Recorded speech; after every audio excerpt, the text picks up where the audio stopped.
So not too long ago, I shared a video about the expectations that I have for the kids in my class because someone was questioning whether or not that parents think that I'm too soft on them or go too easy on them because I will let them nap if they're tired or feed them if they're hungry. Which, now saying that back to myself, it seems a little bit silly, but anyways, I mentioned that I hold them to high expectations and show them a lot of love at the same time.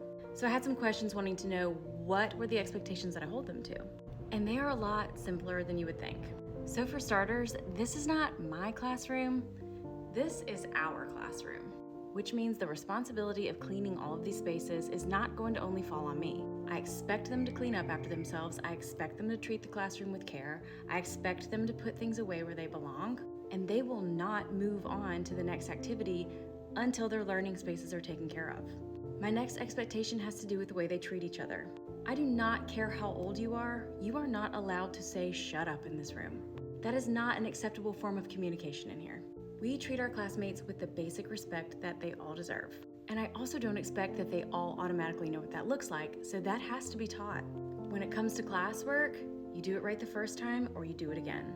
Yes, some things are going to be hard, and no, you cannot give up. We spend a lot of time learning the difference between a fixed and a growth mindset, and I expect that to be put into place when things are challenging. There are a lot of things that deserve a lot of grace, but when you give kids expectations in general, they are going to live up to them. Don't discredit what they can and cannot do. They appreciate the boundaries, the guidelines, and the faith that you have in them to live up to those expectations.